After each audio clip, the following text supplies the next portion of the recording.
So, we had introduced, of course, the measures of deviation, which is your variance and standard deviation. We looked at the traditional method, but that one can get a little bit tedious and time consuming. So we had talked about, like I said, our alternative method or the shortcut method. And of course, we're using the formula which is given to you here in your handout in blue. So this is for the sample variance when you have single data values, but if you are looking at a grouped data value, then, of course, you have to take that frequency into consideration and, also the midpoint. So that's the modified formula for that. So I just wanted to point out, with examples like these, where we had seen that the mean or measures of central tendency didn't really tell us a whole lot. We were comparing those bowling scores for, I think, George and Danny were their names. And so, of course, you saw in that case how the mean didn't really tell us a whole lot of information. So we had to look at their variance and standard deviation. So a lot of times, when you are looking at a collection of data and we are talking about doing analysis on that, we want to try and use both of those measures together, in conjunction with each other, so that we can get a better idea. And one of the common things that we do when we are using these two measurements together is we actually talk about what percentage of data, lies within a specific number of standard deviations from the mean. So basically the idea is, if you look at, let's say the mean is, and since we're talking about measure of central tendency, let's say we're putting it in the center. And so we want to know if you go one standard deviation above the mean and one standard deviation below the mean. So within those range of numbers, we want to know what percentage of our data lies within those, boundaries, those values. So you basically calculate this interval by adding and subtracting your standard deviation from the mean. So, by subtracting, you'll get the lower limit for your interval. By adding the standard deviation to the mean, you get the upper limit for your interval. And then, we can kind of see, how many data values are going to fall within that range. So this is what we would call as being within one standard deviation of the mean. Now, if you wanted to go 2 standard deviations out, which means you are adding and subtracting 2 standard deviations from your mean, then again, you can do the same percentage calculation of, how many data values will fall in that interval. And you can also do this for 3 standard deviations. So like I said, think about your mean being in the middle. By just adding 1 standard deviation and subtracting 1 standard deviation, you get this first interval right in the middle.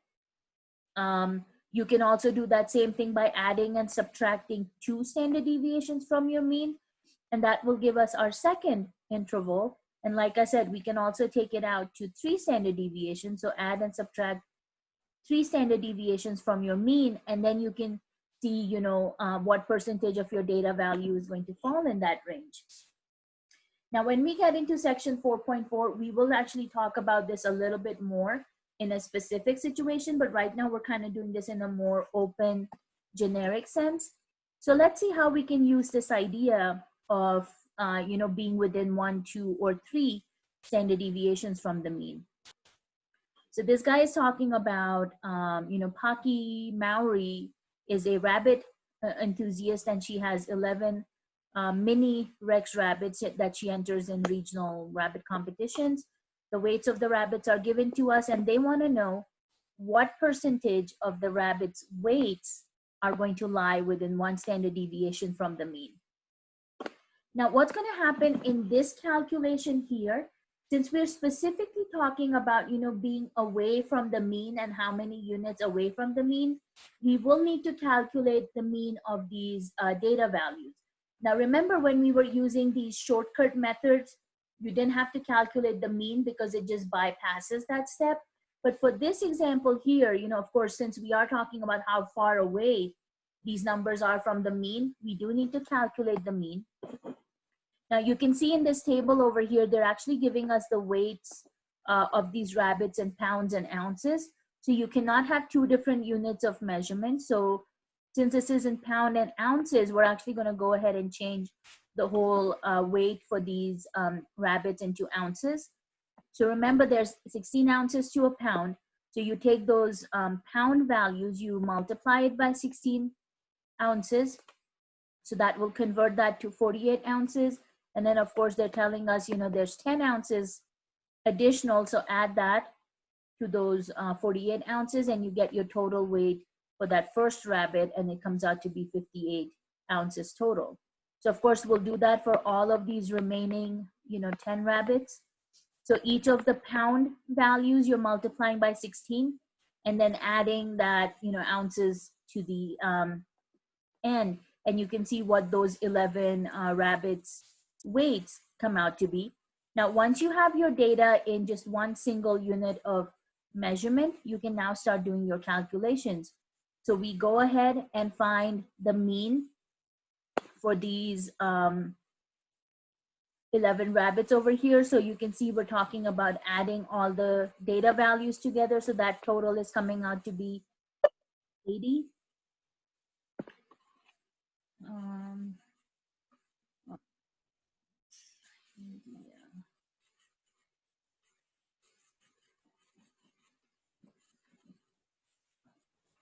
Okay, there we go. So just adding all these 11 numbers together, we're getting a total of 680. So that's going to be your mean calculation, 680 divided by 11 total animals here. So we're getting a mean of approximately 61.8181 repeating. So rounding it to one decimal place, you know, we're getting a mean of 61.8 ounces.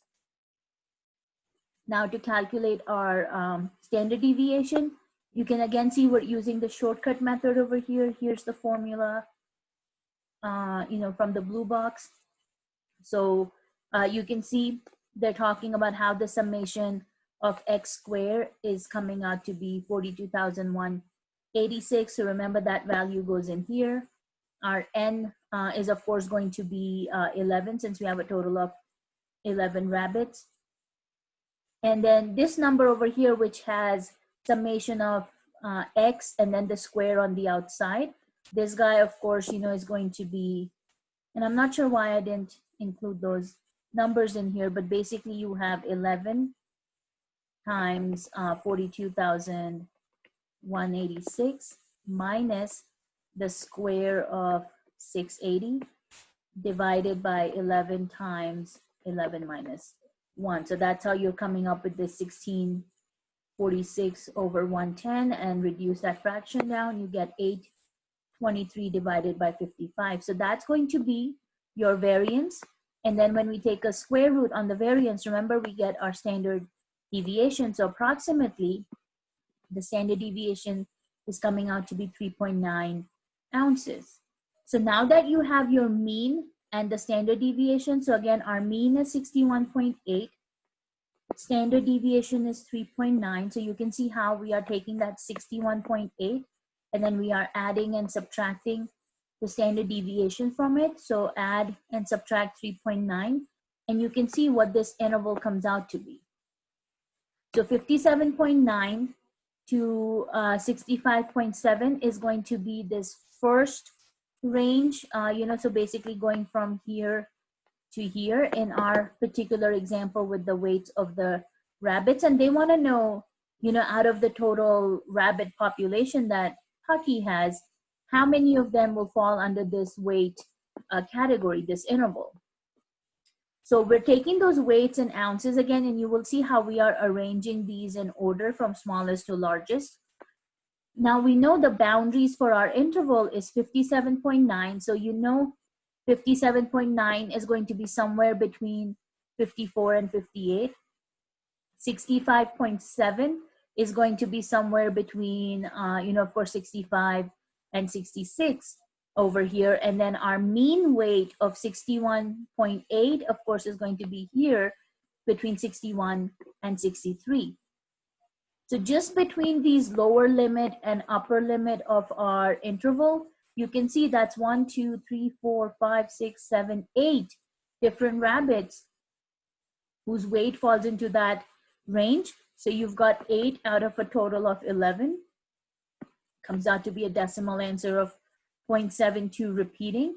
So just convert that to a percent, by multiplying with 100 or move your decimal 2 places to the right. And we can say 72.7% of these rabbits are going to fall within 1 standard deviation of the mean. So we're saying, out of her total population of rabbits, approximately 73% of them are going to be in the weight range of 57.9 to 65.7 ounces. So that's kind of how they're talking about how you use both the measures of central tendency and dispersion together. And this is the same thing we are going to do when we talk about distribution. So you will see in section 4.4, we are going to talk about normal distribution. So it will kind of be based on the same concept, but your percentages are a little bit different because normal distribution is a little bit different. So I wanted to look at an example for this one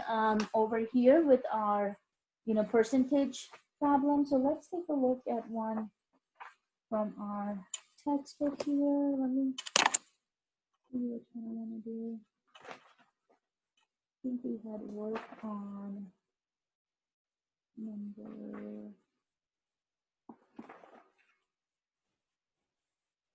yeah, we had worked on number 24 last time.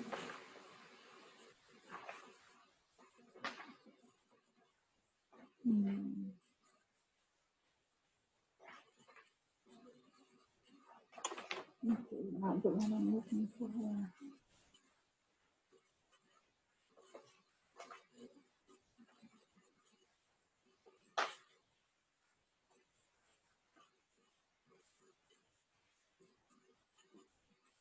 Yeah, I'm actually not seeing one that I like, but let's take a look at this guy here.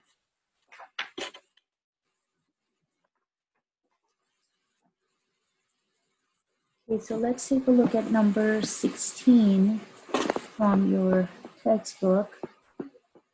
So this guy here is talking about rainfall in Phoenix, Arizona. Let's see if I can make this guy bigger. Okay, so number 16 over here. So they're telling us the normal monthly rainfall in Phoenix, Arizona is given to us in this table.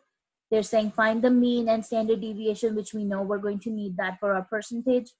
And then part B is saying what percent of the year will the monthly rainfall be within 1 standard deviation of the mean? And part C is actually saying what percent of the monthly rainfall will be within 2 standard deviations of the mean. So let's start by calculating our mean and standard deviation. Now here you will of course see all the measurements for the rainfall is given to us in inches. So I think we should actually be able to leave it in inches, because I don't think we need to convert it to smaller than that. So let's start out, and of course you can see this is not a frequency distribution. This is just telling us in which month what the rainfall was. So let's take a look at what these calculations come out to be.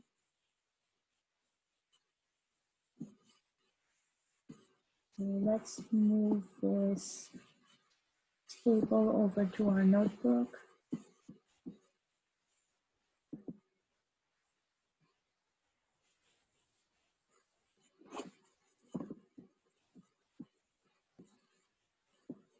And so while I'm setting this up, oops, not you.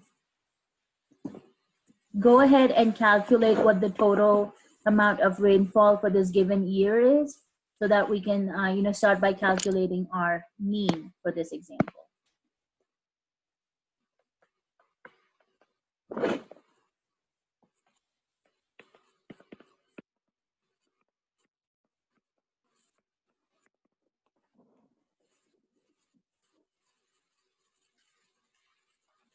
So what do you think your mean will come out to be.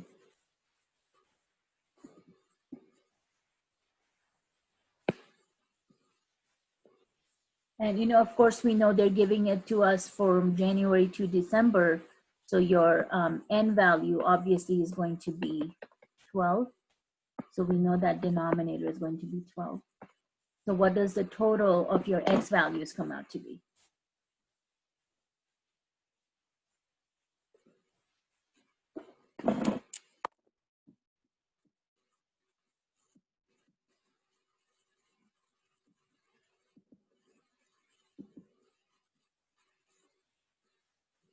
Okay, Maribel, you've got 7.8. And I need all of you to be working on this because, without working on this, you don't know if you know how to do these problems or not. So please make sure all of you are working through these calculations. Alrighty, so looks like both Markley and Maribel, Elizabeth, you guys are coming up with 7.8 already.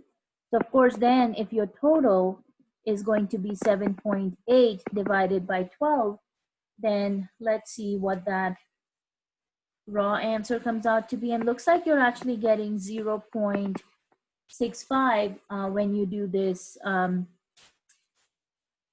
division. Now, let me tell you again, you can see how your raw data is rounded to 1 decimal place. So remember, the rounding rule is you should have 1 more decimal place than the raw data does. So since your raw data is in 1 decimal place, then yes, your standard deviation and mean should have 2 decimal places. So this will be your mean, and then of course we know our n value over here. Now to calculate the standard deviation, of course we'll start out with our variance calculation. So let me again show you that formula. It's going to be the non-frequency formula. So it's going to be this guy over here.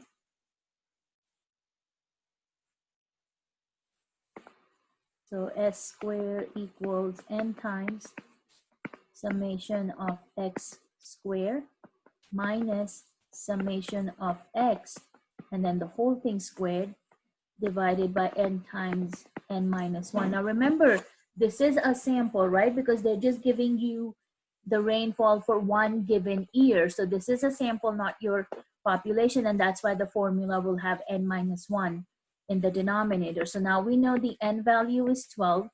We will need to calculate what the summation of x squared is, minus our summation of x is what you guys calculated, and that came out to be 7.8.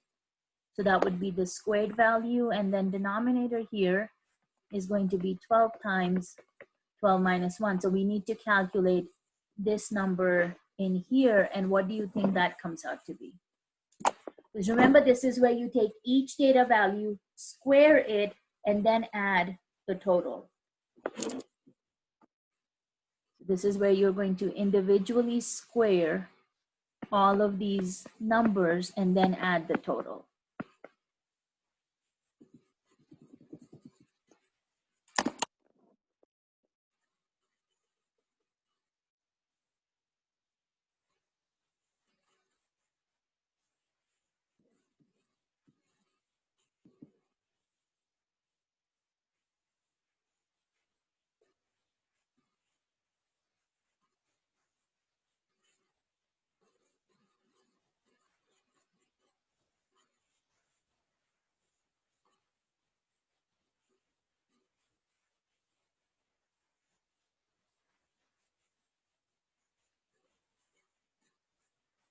So what are you coming up with?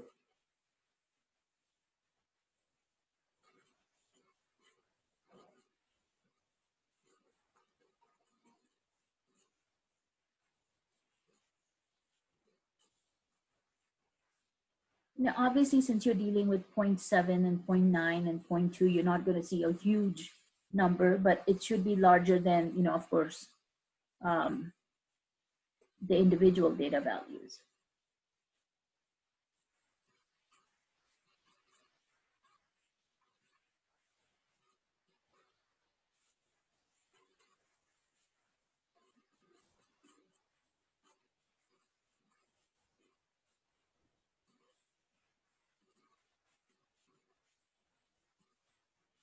So summation of x squared, what does that come out to be? Yeah, very nice, Isabel. Yeah, it does come out to be 6.28.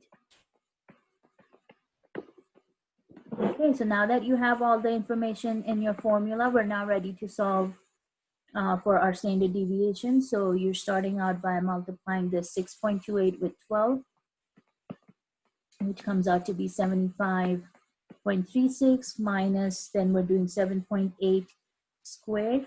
And we know it's got to be a number close enough to that 75. So this guy comes out to be 60.84. And of course, in the denominator, you've got 12 times 11. So go ahead, calculate your standard deviation, and let me see what you come up with for that.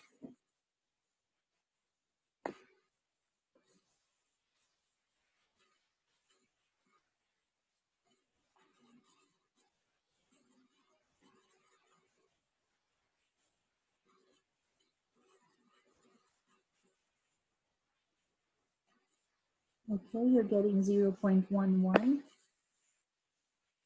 Okay, let's see, Isabel, Macy, Rebecca, Logan, all of you are coming up with 0.11, okay? So of course the subtraction on the top is giving us 14.52, and then, on the denominator, you're multiplying 12 times 11, so that will be 132. So then of course, when you do your little division here, since your denominator is larger than your numerator, we know we are going to get a small value for our answer. Now remember, this is still our variance because we haven't calculated the standard deviation yet. So to calculate the standard deviation, remember you take a square root on your variance. So that is square root on 0.11. And when we take a square root, obviously we're not going to get a very clean answer here because you're taking square root of 0.11. So you're getting 0.33166247.9. And, of course, use the same rounding rules. So you are rounding it to 2 decimal places. So you're basically coming up with 0.33 because you have a 1 after that. So you know that 1 is not going to make a difference to our number.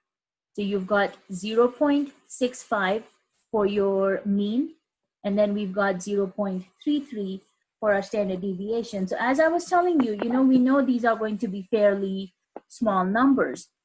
Now, to create our values within one standard deviation, which is what they were asking us here in part B, what percentage of the rainfall will fall within one standard deviation? So to do that, we need to actually calculate what our standard deviation will be. So this was actually part A in our problem, and then part B would be 1 standard deviation of the mean.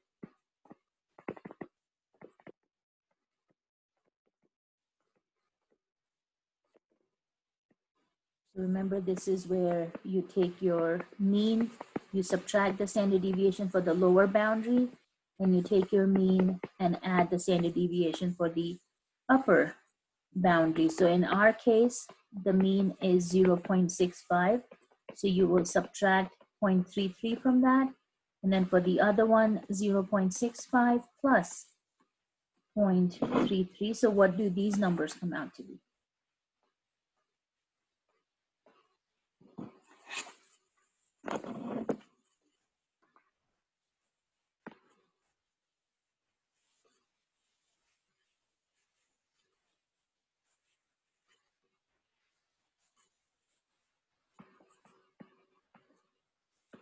So what is this range of numbers we are looking at?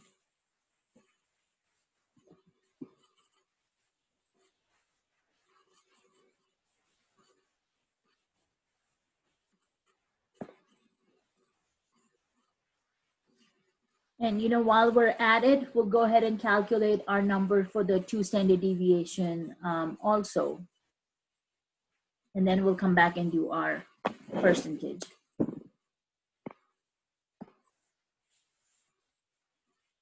I'll leave a little bit of a gap here, and let's do our 2 standard deviation also.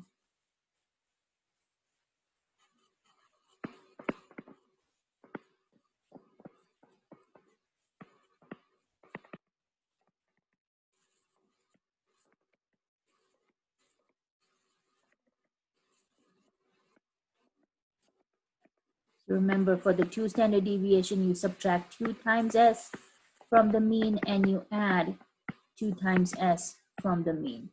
So that would be 0.65 minus 2 times 0.33. And then for the upper limit, it would be 0.65 plus 2 times 0.33.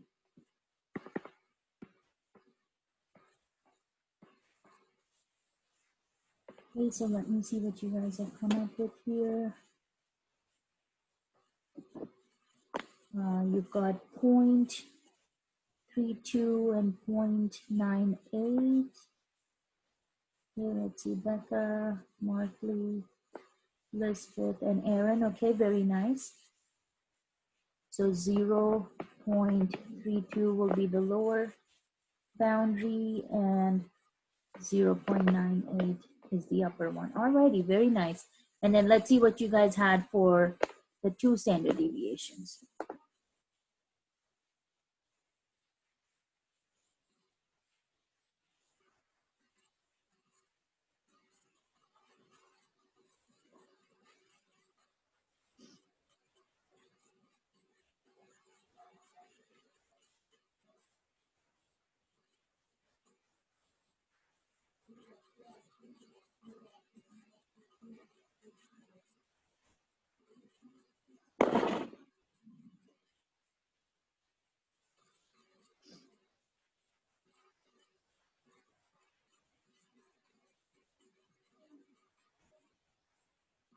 Okay, so what do you guys have for 2 standard deviations?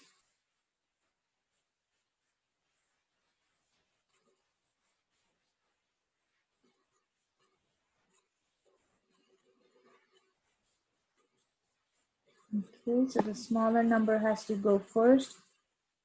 Negative 0.01. Okay, and then for the upper boundary, let's see, you guys are coming up with 1.13. Oh, 1.31. Okay. Alrighty, so now that we have our boundaries for the 2 standard deviations and 1 standard deviation, you know, of course, the first step will be to put this in order from the smallest to the largest data value. So let's see, which is going to be our smallest number over here? 0.1. Because I'm not seeing anything else. So 0.1 will be your smallest. Then we've got 0.2 after that. What do you think will come after the 0.2?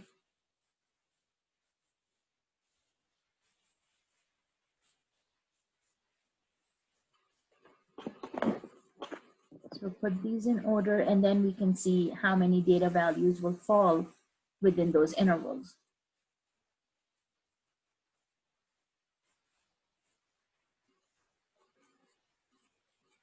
Okay, how many 0.7s do we have? You've got a whole bunch of them. That's going to be 1, 2, what is that, 3 and 4? We need to write those down 4 times. And then I think you guys had 0.8, which will be here, and looks like there's only 1 of those.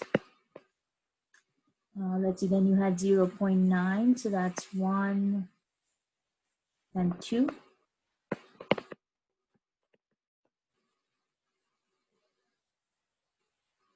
And that only leaves you with the last 2 values, which is 1.0 and 1.0. And 1, 2, 3, 4, 5, 6, 7, 8, 9, 10, 11, 12. Okay, so that's all 12 of those values. So now with the first standard deviation, we're saying it has to go from 0.32 to 0.98. So 0.32 to 0.98. So you know 0.32 is going to fall somewhere over here, and 0.98 is going to fall somewhere over here. So how many total data values are within that first standard deviation?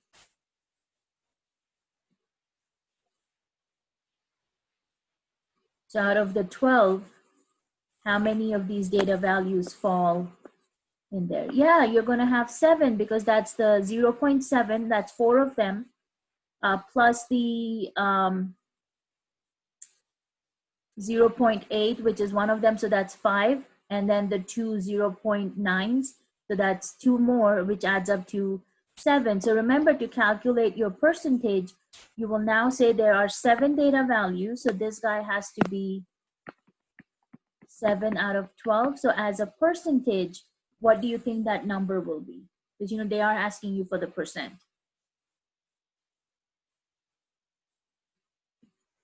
And I think they're not really telling us the rounding rule, but for now, let's just do 1 decimal place.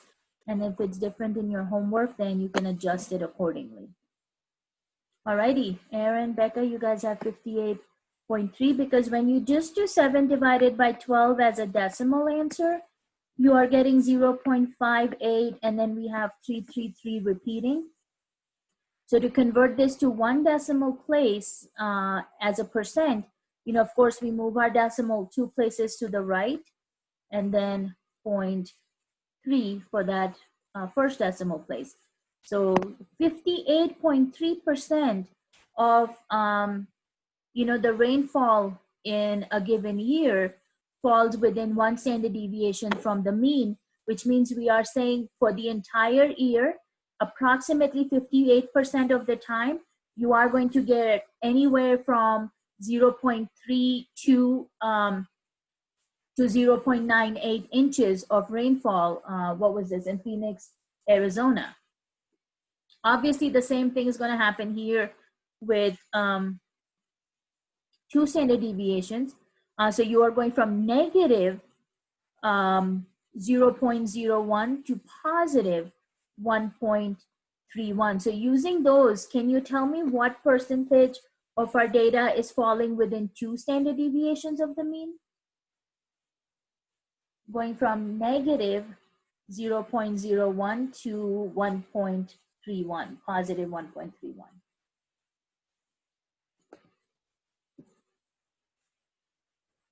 What percentage of your data values are falling within 2 standard deviations?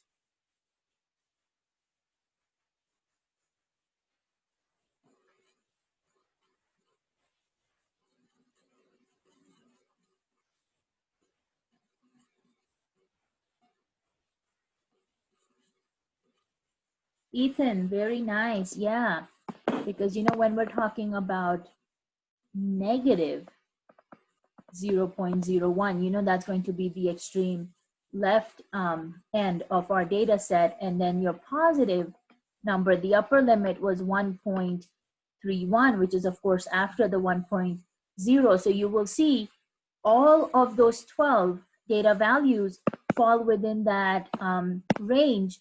So yeah, very nice. That will be all 12 of them. So that's 12 out of 12, you know, which of course gives you 1.0. And as a percent, that comes out to be 100%.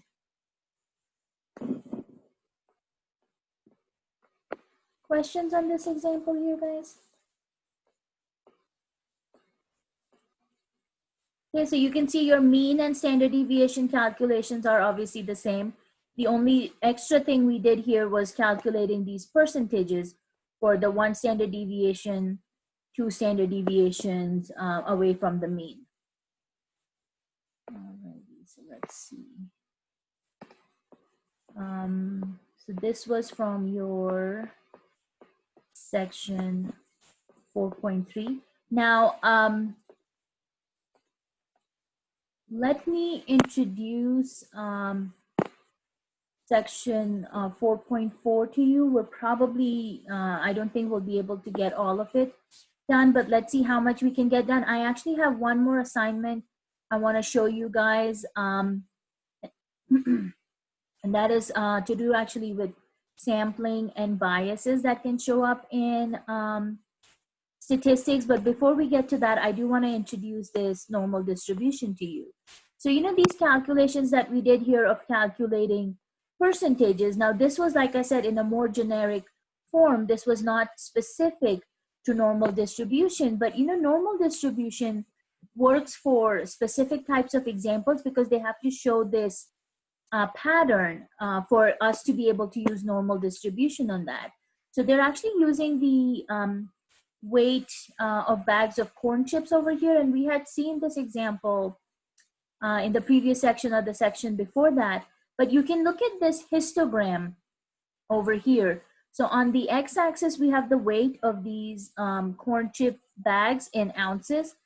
On the vertical axis, we have the relative frequency density that they are using, the RFD calculation. So you can see for bags that weigh between 15.9 to 16.1 ounces, we're saying that's 29% of the bags they manufactured, you know, when this data was collected. You can see how once we go outside of that, you've got 18% on the left-hand side and 20% on the right-hand side.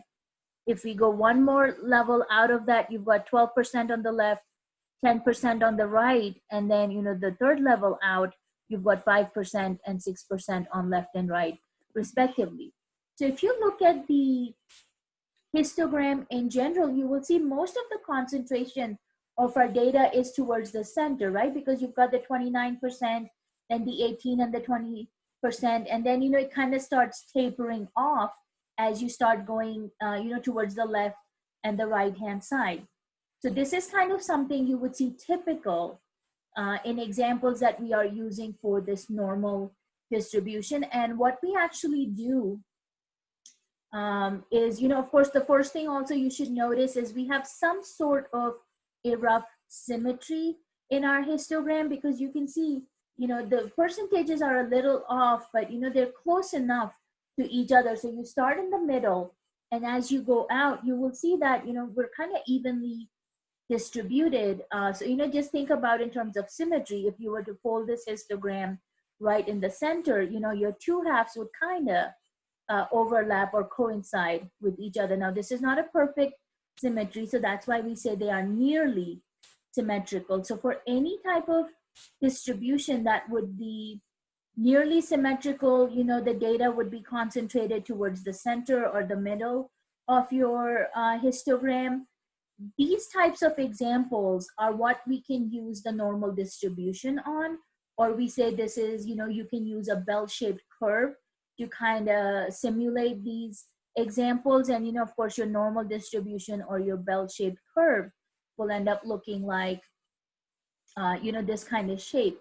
And usually what happens is we talk about histograms and we say, you know, if you keep adding more data values, so let's say if this histogram you're looking at was based on 100 bags of chips, if instead of 100 you used 1,000 bags of chips, or you also made your class sizes smaller, you would actually notice that we would start having more bars, and we would start having more of a symmetrical shape, and, you know, more of that bell-shaped curve.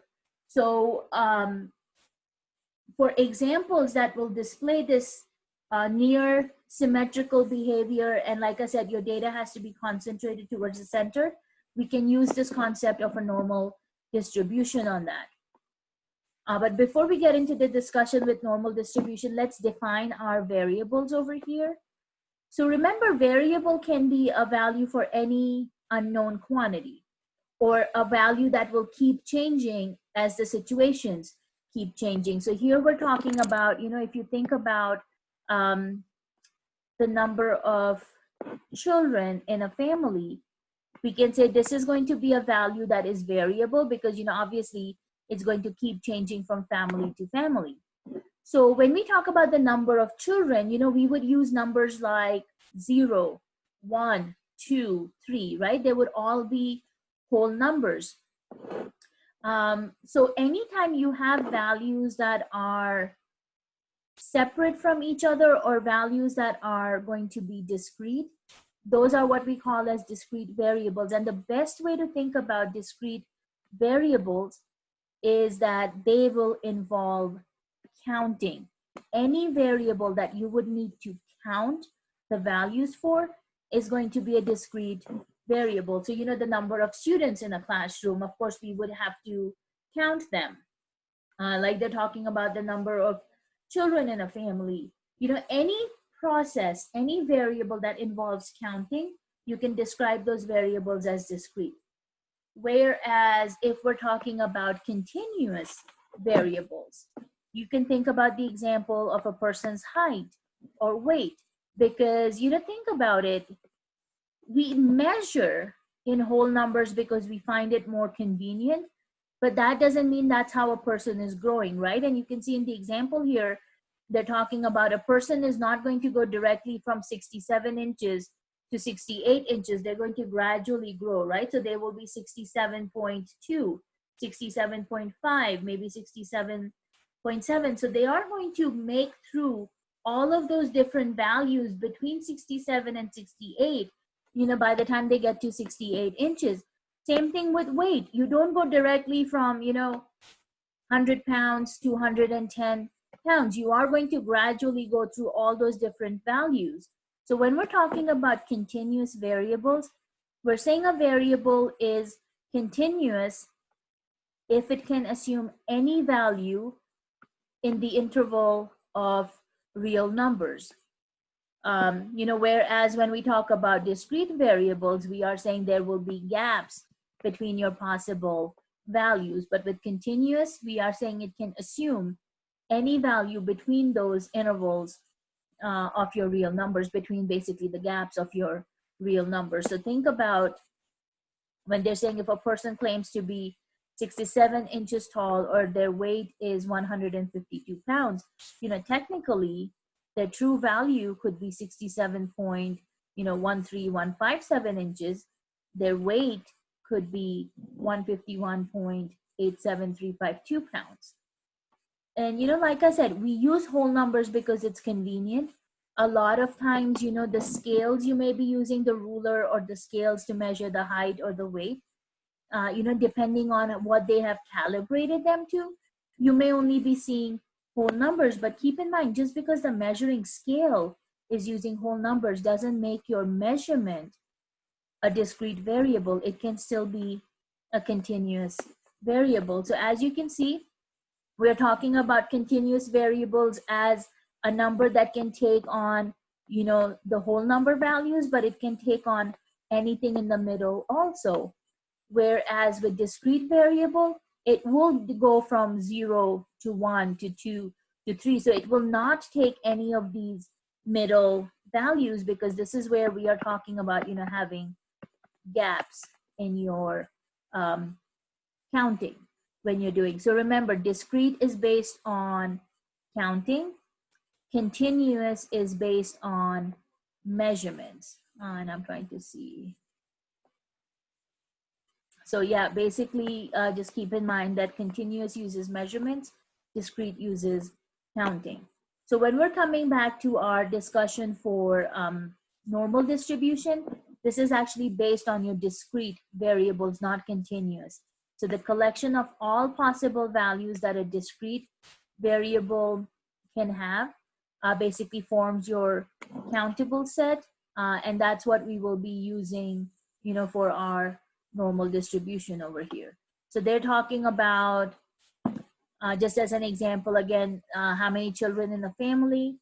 When we're talking about continuous variables, you know, of course, this will be the uncountable number of possibilities. So this is where you can have, you know, any value between this weight limits.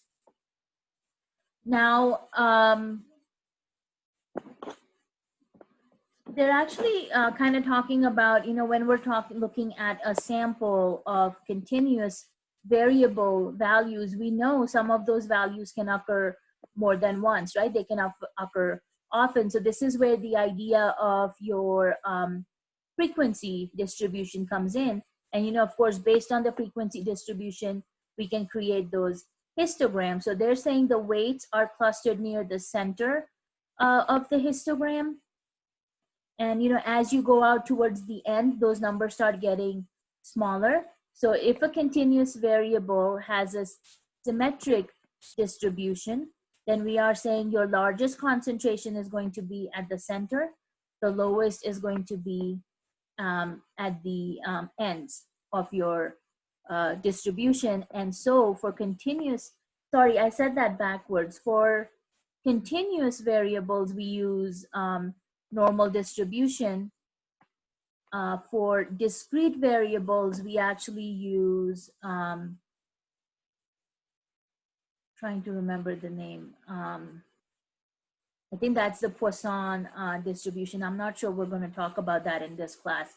But yeah, for continuous variables, we're using these bell-shaped curves or your normal distribution. So just, you can kind of see they're talking about in this little footnote that you actually do have a equation that goes with the normal distribution, but we're not going to be using equations for our calculations here. But just keep in mind, you do actually have a formal definition for these normal distributions. So just two main qualities that you should pay attention to.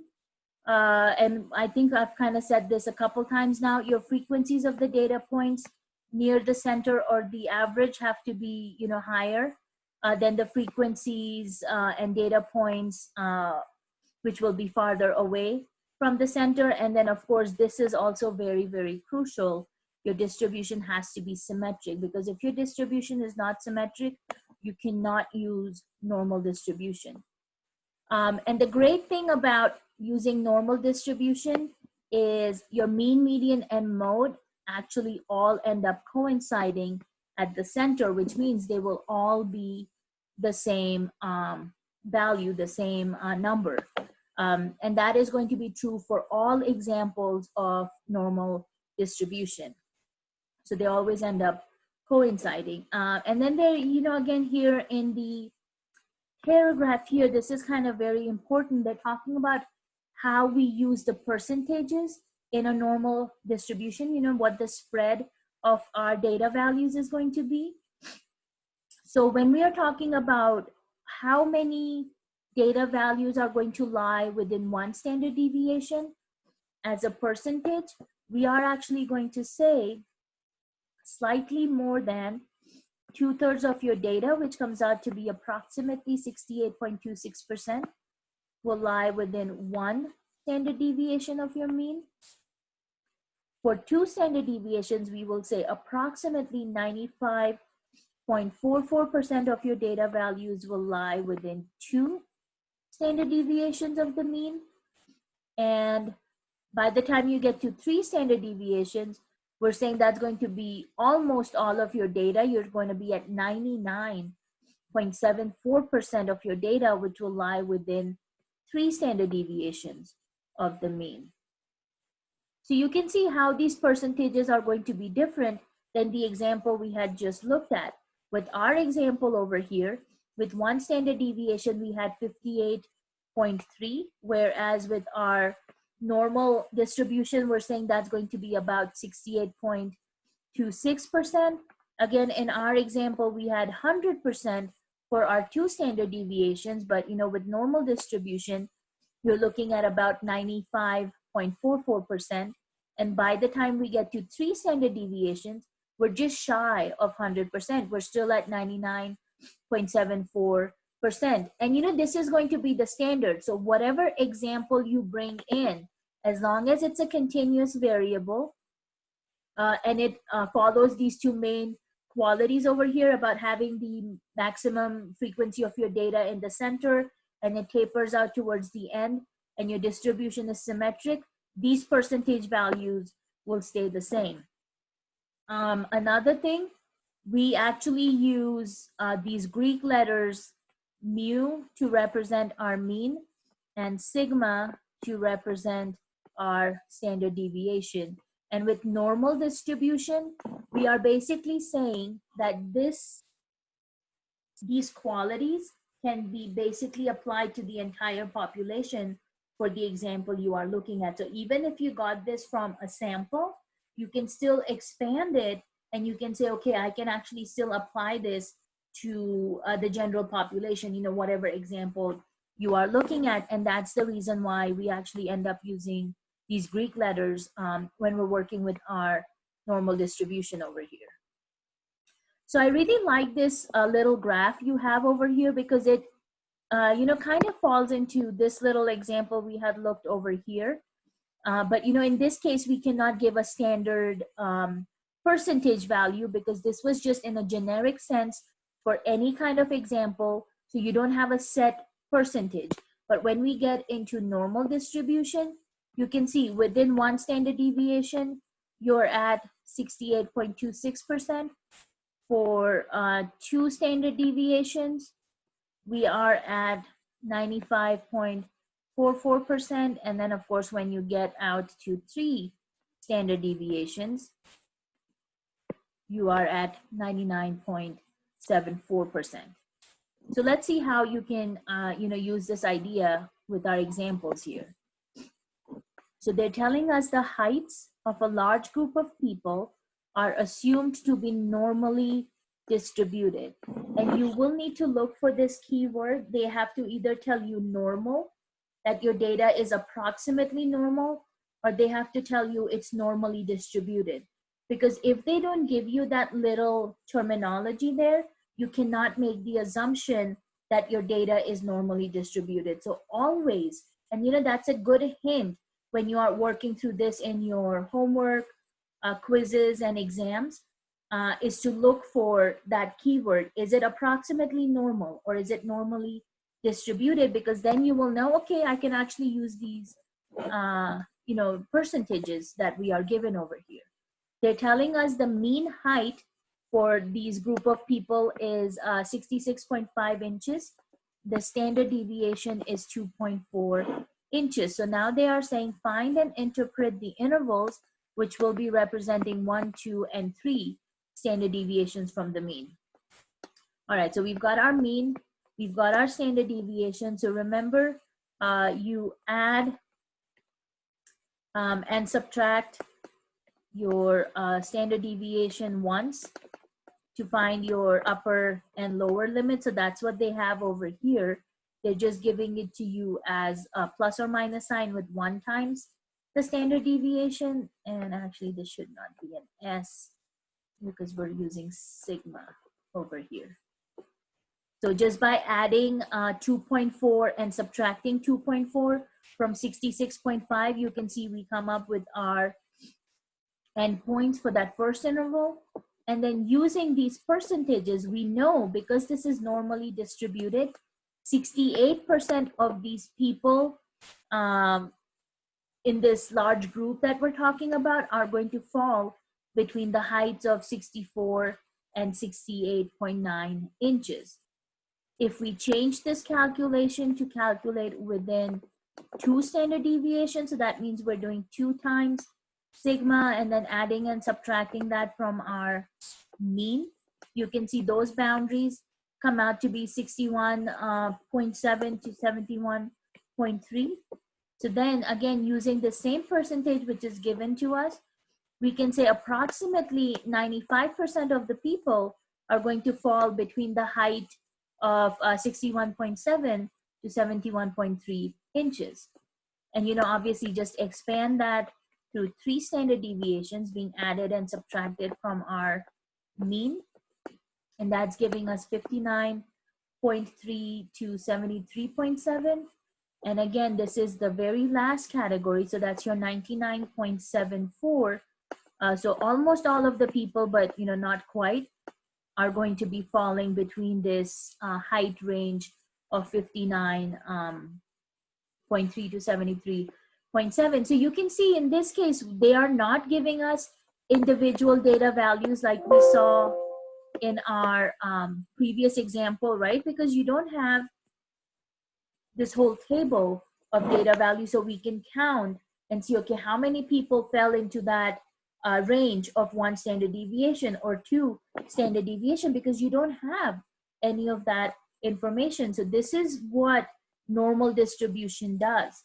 Because we know our data was normally distributed, you don't need any of that information. You need your mean, you need your standard deviation, and then you can calculate those boundaries. And then because this is a standard distribution example, we know the first standard deviation is 68%, second standard deviation is 95%, and the third standard deviation is 99.74%. Some textbooks don't break it down into those decimal answers, so they will just use 68% for the, within the first standard deviation, 95% for the second standard deviation, and then some of them will just do 99.7% for the third standard deviation. If your textbook is very particular, then of course you can use these exact percentage values. Alrighty, so now they're saying, just by looking at this example, since we know that all of these people that were studied were basically falling within the height of 59.3 to 73.7 inches tall, basically now, the idea is, if you have this information, they're saying, if a clothing manufacturer wanted to know, what percentage of people are shorter than 66 inches, or what percentage of people are taller than 73 inches, he can actually, now that you have this distribution over here, you will actually be able to calculate these types of answers, because, depending on what population they want to provide their clothing to, if they get answers to that, they can basically come up with what size of clothes they want to make. And for this, we use probability and basically distribution put together to come up with answers like this. And that's exactly what we can get out of these, normal distributions. So there's such a wide usage that you can actually get out of this. Now, honestly, your probability area calculations all kind of tie up into each other. Sometimes it just depends on what the question is. And based on that, you will have to change your technique and try and see, okay, am I finding the probability, or am I just finding the area, or, just looking at the percentage of data values. So keep in mind, relative frequency is basically just a type of probability. And we saw this back in chapter 3. They are saying if 3 out of every, 100 people have red hair, well, that obviously comes out to be 3%, 3 out of 100. Or basically we can say, as a decimal, 0.03. So normally with probabilities, we write them as decimal answers. So they're saying basically to find what percentage of people in the population are taller than 73 inches, we're basically saying, let's find the probability where your data value is going to be larger than 73 inches. And, again, that's where this whole idea of building your probability, normal distribution, and then calculating where that 73 is specifically going to fall in our normal distribution category over here. So here they're getting into a little bit of a background with how we can use, percentages to break down your bell-shaped curve with your probability distribution. Honestly, again, I would ask you guys to read through this so you get a better understanding. I really don't want to go through the entire paragraphs over here, but just some things that I will highlight. Remember, we were talking about how you can think of your entire sample space as being your universal data set. So I'm kind of bringing in the set theory along with our probability that we had done in chapters 2 and 3 together. So it's kind of nice to see again how all of these topics tie in together, from all the 3 chapters that we have looked at so far. So what happens with this whole entire bell-shaped curve then? You can think of, from one end to the other, the entire probability of this bell-shaped curve or our normal distribution is going to be 100%. We know normal distribution is symmetric, so you will see if we draw this vertical line through the very center of our probability, that vertical line actually coincides with where your mean, median, and mode are. So literally, if you split your probability distribution, I keep saying probability distribution, it's normal distribution. If I split my normal distribution right in the middle where the mean is, I have 50% of my data values on the left-hand side. I have 50% of my data values on the right-hand side. So you can see we're saying as a probability, it's 0.05, but honestly, that's the same value you have for your area also. So again, that's your probability and your area tying in together with each other. So honestly, please, read through these little paragraphs over here so that you get a little bit of a better understanding of what this is, because me just sitting here and reading it is not going to be very helpful unless you read it yourself. So how do we do these calculations is really what we're interested in. So let's start out by looking at, what if we wanted to find the probability of selecting a random number x, which will be between two values, and we can call them A and B. So basically you are trying to calculate the probability of finding one given particular data value which falls between, let's say, if we were talking about heights, falls between 55 inches tall to 70 inches tall. So, let's say we wanted to know basically how many people would fall in that category. So we would basically be looking for the area under our bell curve, which would fall, between these two A and B values. So it can actually end up looking something like this guy over here. So when we're saying X is between A and B, which means we are actually trying to find the area of this region over here. And, of course, then we can convert it from the area to a probability without any difficulty. So that's kind of how this works out to be. But then you can also have, and I don't know if you guys can see those inequalities or not. So this is when your X is falling in between A and B, but then we can also be interested in just finding the probability for a data value which would be less than A, or we would be interested in finding the probability for a data value which would be greater than B. And that's kind of what they were talking about here in this statement when they said, what if a clothing manufacturer was interested in knowing what percentage of people are shorter than 66 inches. So, if you think about shorter than 66 inches, that would be this kind of an area over here, because if you think about this being our 66 inches mark, then he wants to know how many people are shorter than 66 inches. So that's where you would be looking at that left-hand side shaded portion. They were talking about what if he's interested in knowing what percentage of people are taller than 73 inches. So if they are taller than 73 inches, let's say if this was 73 inches, then, of course, he would be interested in finding this area or probability for that shaded portion over there. So that's kind of how, these questions would end up looking like, for these probability distribution. And I keep saying probability, I don't know why, normal distribution curves over here.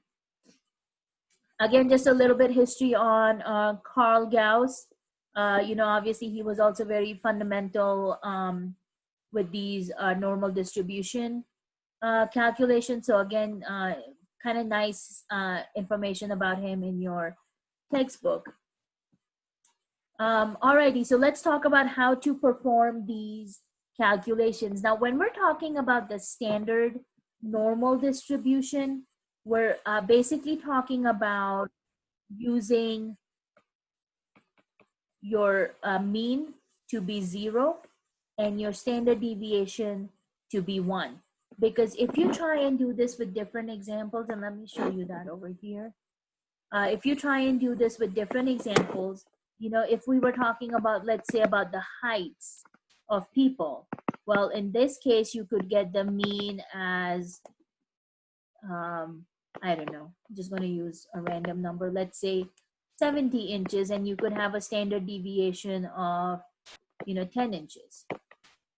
If we were talking about the weight of people, then in that case, we could say, well, the average weight for, let's say, the American population is, I don't know, 150 pounds. And the standard deviation is 50 pounds. You know, now, if this was based on, let's say, you know, the US population, and then let's say we went to India as the population, well, we know, you know, Indians are not as tall as the Americans. So let's say instead of 70 inches, let's say our mean height was, I don't know, 62 inches. And our standard deviation was, let's say, 5 inches. For the weight, let's say in India, the average weight was, I don't know, 110 pounds. And the standard deviation was, let's say, 25 pounds. So now you will see, you know, if we leave this with these values over here, now, you know, with each of these examples, we have a different mean, we have a different standard deviation. But if we were to convert this into a standard normal distribution, then actually we would not have to do different sets of calculations. And normally, you will see we're saying with the standard normal distribution, your mean is at 0 and your standard deviation is at 1. So to convert any example that you have where your mean and standard deviation are not 0 and 1, we actually end up using, is it not showing me that formula?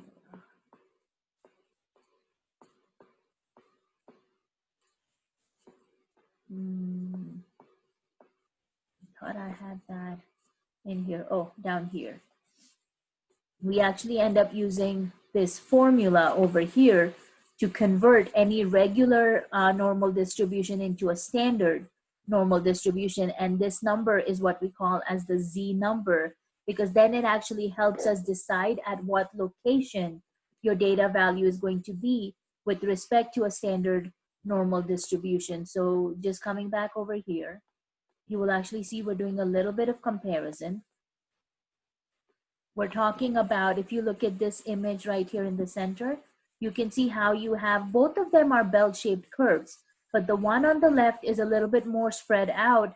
And, you know, of course, you can see the one on the right is narrower. Now, both of these will have an area of 1, and that's because, remember, I told you they will all have 100% as their probability. So if their probability is 100%, their area is going to be 1. But what's happening in the one on the left over here is that basically your standard deviation is, you know, more spread out. It's farther away.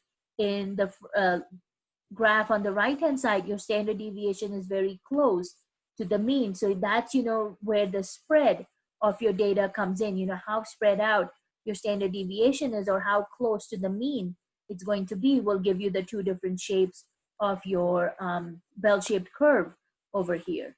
So that's the reason why, you know, we try to use the standard normal distribution, because if we can take any example and convert it to a standard normal distribution, then basically you will have this standard shape for it where your mu will be obviously right in the center, and then you are going 1 standard deviation out, 2 standard deviation out, and 3 standard deviation out above the mean.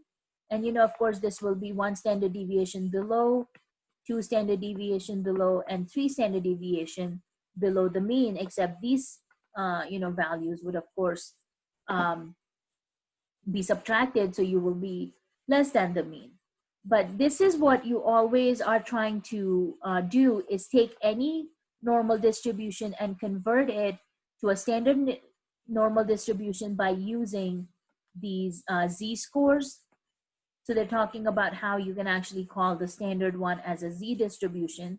We don't really normally use Z distribution. We know it's normal distribution is just a standardized version of that. So they are again kind of showing you a couple different examples of how you can use a table in the back, and I actually have that table over here. You will find this table in your notes. So once we convert our data values into a normal distribution, you can actually then come around and use this table to help you out. If we don't convert it to normal distribution, then, you know, of course, we would have to do all the calculations by hand. So they are actually showing you how you can calculate these different probability or your area. So again, I'm not sure if you can see this image very well, but you know, we're talking about if you are interested in finding this area which starts at the mean and goes to a standard deviation above your mean, then you can actually calculate this area here by looking at your probability distribution table or your normal distribution table, that appendix F table. And you know, of course, we can use that to do the calculations above you know, these areas over here, or if you had an area below a given value also. So let's take a look at how these examples actually work out.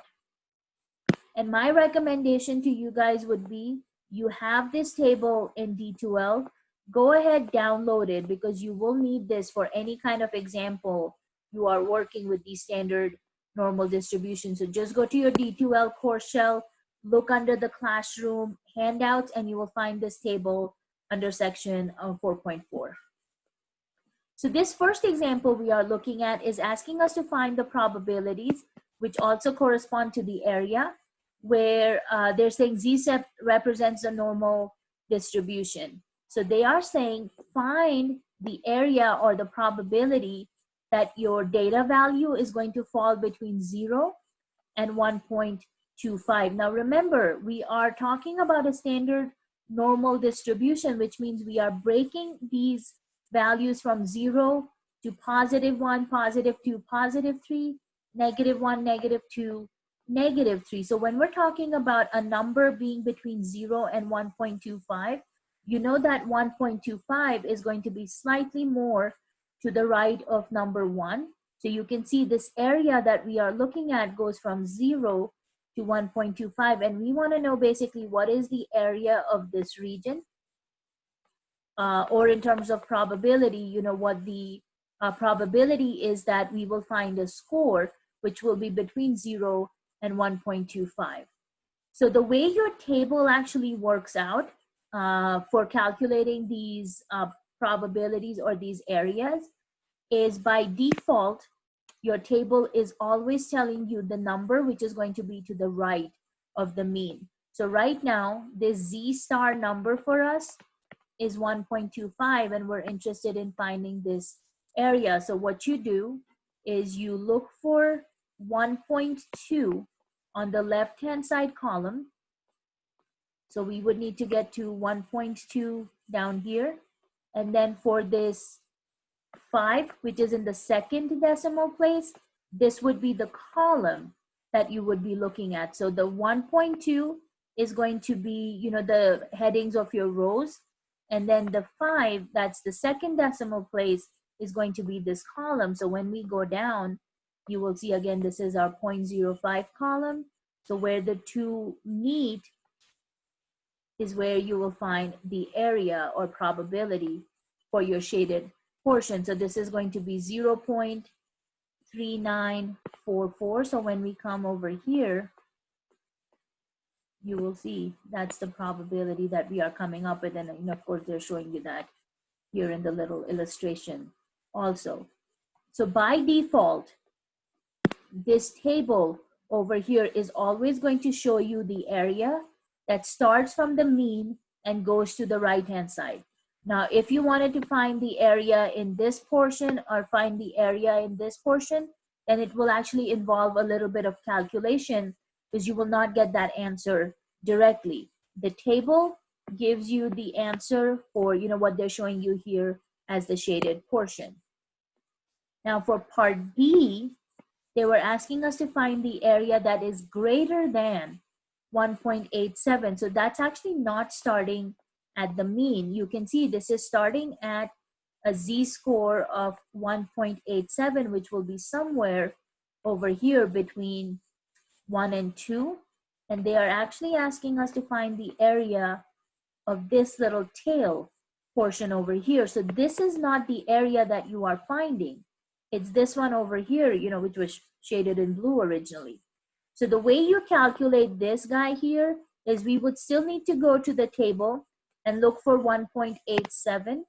So we would come down over here to 1.8. And then remember your 7 is going to be in the top column over here. So 1.8 and 7 is actually meeting up right here at 0.4692. So that means this area over here is your 0.4692 from our table. Okay, so this is where the idea of symmetry is now going to fall into play. Now from the mean to the right hand side, we know that's 50% of our data values, and again you can see that over here. So starting from the mean all the way to the right hand side, tail is going to be 50%. So to calculate this little tail portion at the end, what you're going to do, oh, I skipped right over it. You're going to take that 0.5 for the 50%, and then you are going to subtract this 4692 from that 50%, because that means you are subtracting this little pink orange area from the total of 50%, and that gives you what your probability or your percentage is going to be for finding a data value which will be greater than 1.87. So this is the reason why, you know, we always convert these numbers into standard normal distribution, because if we don't do standard normal distribution, we cannot calculate these probabilities or these areas, and that means, you know, we would have to use the longer method, possibly use the equation, and you know, mostly we don't want to use the equation. We try to avoid using the equation as much as we can. So just to show you with a different direction over here, if they're asking us to find the probability between two numbers, so they're saying, okay, let's find what the area or the probability between 0.75 and 1.25 is going to be. You can see 0.75 is going to be somewhere between 0 and 1. 1.25, of course, is going to be between 1 and 2. So now we are interested in finding this area over here. You can see how that is sandwiched between two numbers. So what's going to happen is we would actually need to find this area here between 0 and 0.75. So we will need to find this area. And then we will actually need to find the area from 0 to 1.25. So we would need to find the total area. Then we would need to find this area in white. And then you would actually subtract the two so that you can find the area of this shaded part of your calculation. So if you look at 0.75 in your table, that will be 0.7 on this side. You know, of course, 0.05 on this side. So 5 and 7. So these guys are meeting right here at 0.2734. So that's going to be this little area over here. And I'm trying to see if I put that in here. Doesn't look like I actually included the individual numbers. Okay, so this is for the little white area. Now let's do all the way from 0 to 1.25, and we actually already calculated that with this example here. So that was 0.3944. So the entire big area going from 0 to 1.25 was 0.3944. So now you end up subtracting these two numbers. So you would take 0.3944, and from that you would subtract 0.2734, and that should give you this final answer of 0.1210. And of course you can verify that just by throwing this in your calculator. So we're basically saying 12.1% of our data values will fall between 0.75 and 1.25. So different calculations depending on your area. When it is starting right at the mean and it goes to the right hand side, you get the answer directly from your table. Now in this example, which is what we were looking at, since we were going between these two numbers, which were on the right hand side of our mean, you had to find the entire area, which is what they're showing you here, 0 to 1.25.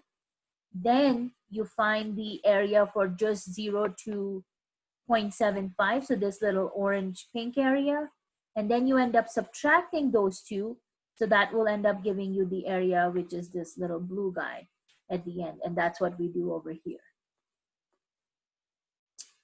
This one again is going to be a very interesting setup, because you can see you are actually going for numbers on the left hand side of your mean, so that's going from negative 0.75, and of course you are going to positive 1.25 over here.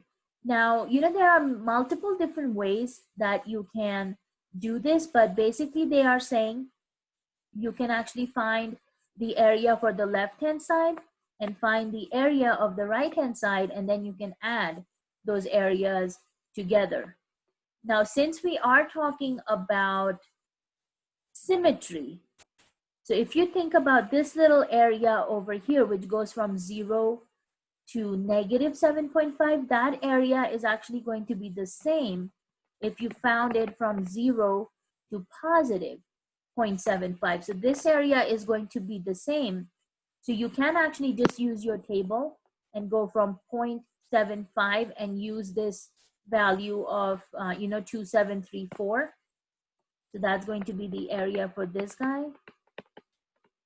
Then of course, again, go back to your table and find the area from 0 to 125, which of course came out to be that 0.3944.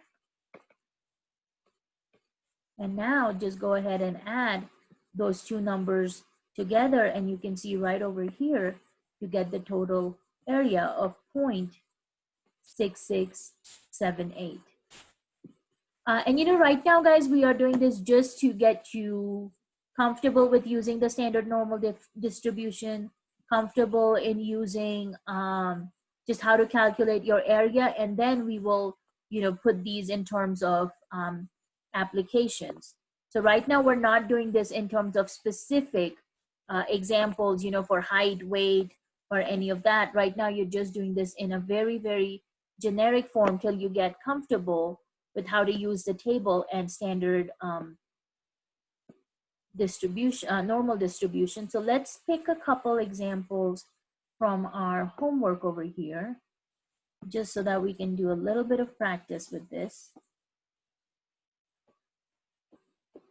Okay, so let's see, what do you have?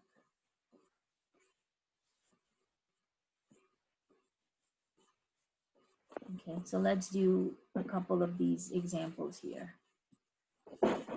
So they're asking us to find the probability, and let's start with this guy here, of going from 0 to 1.62. So if we just do a very rough sketch of our bell-shaped curve, we know our mean is going to be in the center and our mean is going to be 0.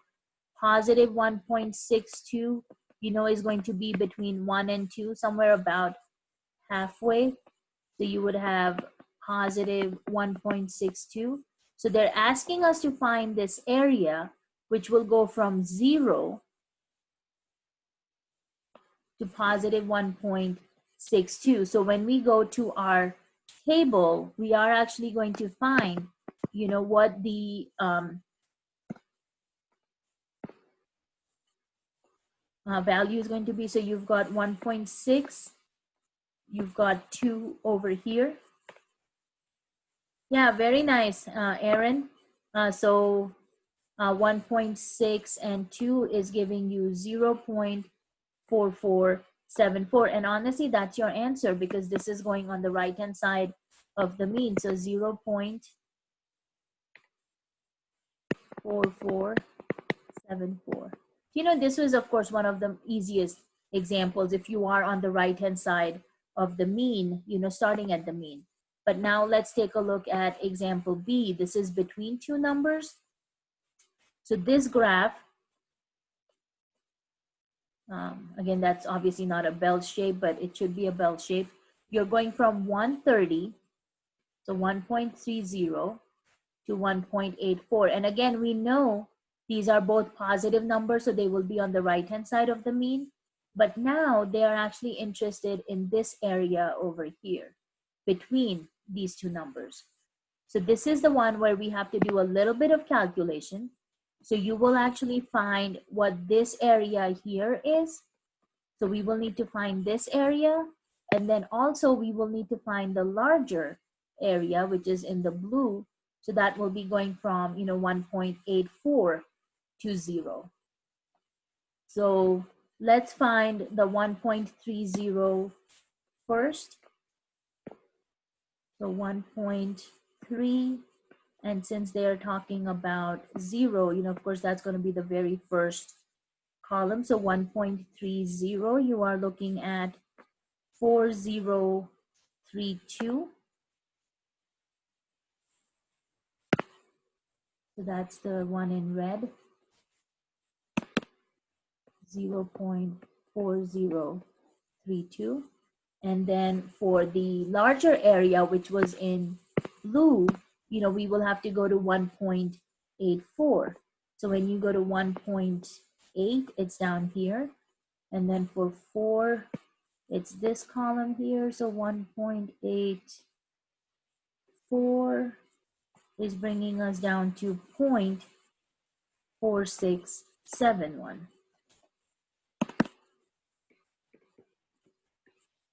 And you know, in this case, you end up taking the larger number and subtracting the smaller number from it. And you can see when we do this, what will we end up with?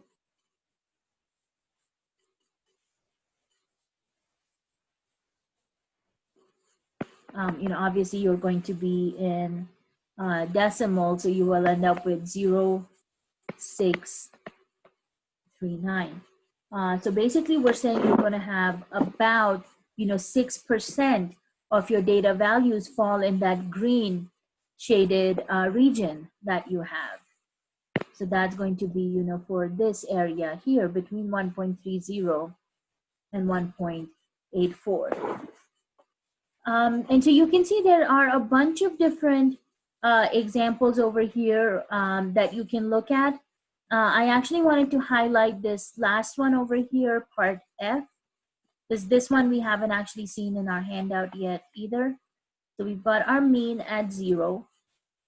This one is saying Z is less than 1.25. So you know 1.25 is going to be over here, but when it's saying less than, that actually means you are going all the way to the tail on the left-hand side. So that's going to be all of this area over here that we are calculating this area for.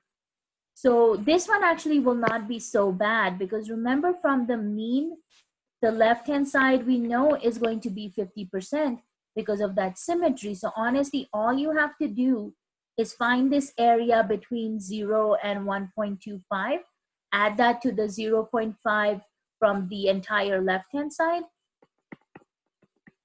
and you will be good to go.